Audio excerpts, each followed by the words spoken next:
Welcome to episode 11 of News for the Blues, brought to you by the Unholy Certainty Everton podcast. It's been a little while, hasn't it? It's been a couple of weeks, sadly, because of our early FA Cup exit to Sunderland a few weeks ago now.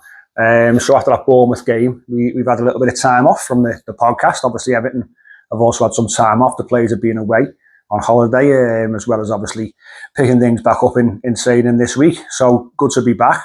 Good to have a game to look forward to. Sadly, on a Monday night. We're sick and tired of those, aren't we?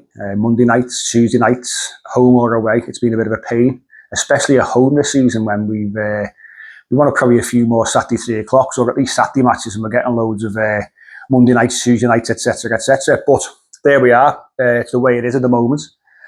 So recording, post David Moyes pre-match press conference. But before we dive into that, obviously as usual, the shirt over my left-hand shoulder. This week, 2010-11 Everton away shirt, pink, navy blue writing and font on. This one has got Jagielka 6 on, signed by the man himself from a couple of years ago when he did an event with Jimmy Martin that I attended. Flock name and number as well, so it's a nice felt one, so much better than the ones that we have nowadays. So lovely shirt that. You might have been aware that over the last 6 or 7 days or so I've been putting out Instagram stories on our Instagram page and also TikToks going through some of the favourite shirts in my collection, the Everton shirts. Plus there's a few shirts in the background that you'll see, international ones as well, which are also very, very nice, but solely concentrating on Everton.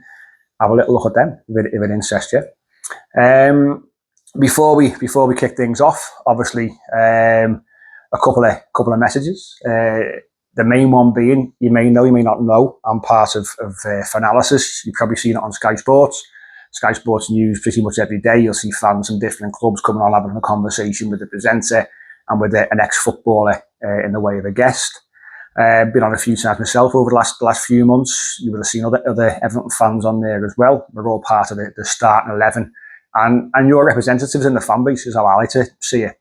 Hopefully, we're all sensible as well, which is probably the most important thing. But that's getting bigger and bigger. Obviously, deal with Sky Sports, deal with The Athletic.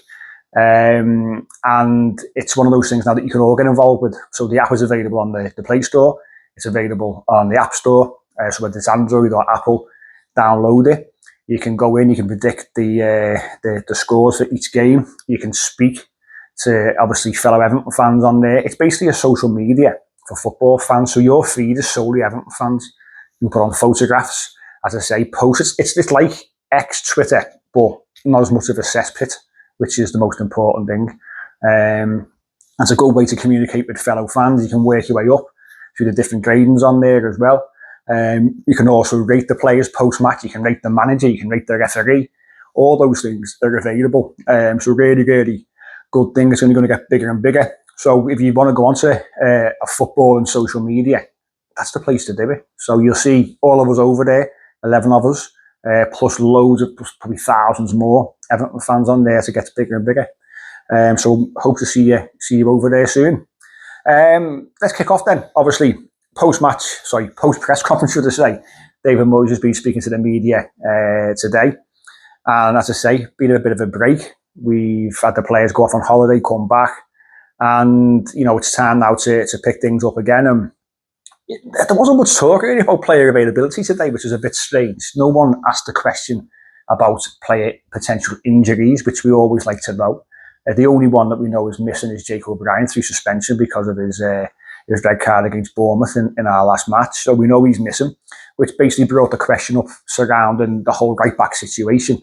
As we all know, it's been a conundrum for say 2, 3, 4, 5 years really, but this season again especially, we've seen different players play there, from Jacob O'Brien, from James Gana to Nathan Patterson. You've seen different players being asked to play at right back, and the same situation arises again this weekend. Who goes in there? Do you really want to pull James Gana out of central midfield and put him at right back? Although he's probably our best right back, to be honest with you. Does Nathan Patterson get the nod again? Did well, got dropped. Doesn't appear to be one of the manager's favourites. Does he come back in? The manager confirmed Seamus Coleman is fit and available. So does Seamus Coleman come in? Who knows? We'll see what happens on Monday night. But we've got to have something about the right back. We've got to have somebody with a bit of pace. who can deal with, obviously you've got the likes of Mbeumo and Cunha and players like that who can cause a lot of problems from those wide areas. So interesting to see what the manager does there. Also a few conversations around just a Gana Gay, Ndiaye. I think on social media, I've seen it especially. I've had to chat ourselves on the podcast over the last sort of 2 or 3 weeks in terms of their form since they've returned from AFCON and winning AFCON with Senegal. Neither have hit the heights really that we would probably expect. Maybe it's tiredness. Maybe they're taking a bit of time to get back up to the speed of the Premier League. The manager seems to think, you said today that he feels that they're now getting there, getting back up to speed. And both of them especially are so important to this side. Ndiaye in particular got a goal against Bournemouth from the penalty spot, but we're not seeing him making those runs that he does make and causing major problems for the fullback since he's come back. Listen, we know how good he is, and that's why it's noticeable when there's a drop off, because he is so influential. He has his moments, of course, and he's got it in his locker and it can happen at any time, but we want him to be that bit more consistent, and he hasn't been since he's come back. Gana Gay's exactly the same. He looks tired, doesn't he? Looks fatigued, leggy. So can these two, will this break that they've had these couple of weeks, not playing last weekend, hopefully it should help them, and the manager seems to think that it will do, and they are getting back up to speed, which is great to hear. Tyler Dibblin, there was a question about Tyler Dibblin, obviously turned 20 a few days ago. The manager wasn't aware of that, which is no surprise. He said he's very, very quiet, which we've all gathered. He's taking his time to settle, and he says he still needs time to settle at the football club. To get to know us, what the club's all about. But he did say he will be getting, obviously, game time as we approach the back end of the season. We know there's a real player there. We've seen it last season at Southampton, but as much as they were down at the bottom, and in the end they went down, he's comfortable there. He was comfortable there. There was no pressure in that sense. The pressure at Everton Football Club is much bigger than the pressure at Southampton. That's just the nature of the beast, sadly. But the manager, again, he did say come pre-season, that would be great for him as well to get a full pre-season, playing in friendly matches. So hopefully we'll start to see the best of him as this season goes on and into next season. But again, I think there's a bit of caution attached to Tyler Dibblin, and we know we signed a young player. We know he's raw, but I'm convinced that he will come good. A few questions around, obviously, the home form, really, because it's not been great. We all know that. 1878 are doing a double-tiered display in the South End. I think for over 400 flags as well are going to be used. Don't rob the flags, because they were taken during the last display. Some flags, people taking them home. Come on now, they cost a lot of money and are not to be taken. And it's so much money from fans, from the club. The time, the effort that goes into putting these things on for us, and to try and make that place feel like home. Let's have a little bit of respect, really, and not take these things out of the ground. Everybody knows how important these displays are, and 1878 do great work. We did a great chat with them, didn't we? I was pitch side at Hill Dickinson Stadium before the Arsenal game, speaking to Katie about how much work goes into these displays. So let's all remember to have a little bit of respect and make sure that we leave the flags. But the manager said he's looking forward to that. He said any kind of help that the fans can give us, will be gratefully received, because we've got to improve this home form. It's our bread and butter. We started the season so well at home, and I think we all thought we cracked it. We moved to a new ground. There's always a transitional period, and it's always, I think, difficult when you first move in. And loads of sides have proven that is the case. So we thought we cracked this easy. And then things have just dropped off, and we're not picking up the wins that we think that we should be. You can argue that the game against Wolves should have won that, should have beaten Bournemouth, really. Let's be perfectly honest. We missed chance after chance in that game. So along the way, since we last won our last home game, there's been games that we should have really won, and we've been the better side, and we haven't done. And there's been moments of madness. The Bournemouth game, 8 or 9 minutes of absolute chaos from our respect losses of the game. So we've got to be better. No better place to start than Monday against United at home, and fingers crossed that we can start to turn that home form round. But the manager said this: the league is competitive. We've made progress on recent seasons, but it's very, very difficult. The Premier League this season, you can see how tightly packed the Premier League table is. Still, we're in with a shout of Europe. There's loads of sides behind us. a few sides above us that are catchable. So if you win a couple on the spin, it puts you right in there, gives you a great chance to hopefully cement a European spot. But that top four, those home games are so important. And we do play 5 of the top 6 over the next 9 games. So this run now is really, really pivotal to where we're going to end up this season. Who knows? We've already this season got away to United, down to 10 men after obviously Gana, and Michael Keane had a bit of a scrap. Like Seamus Coleman got off early in that game.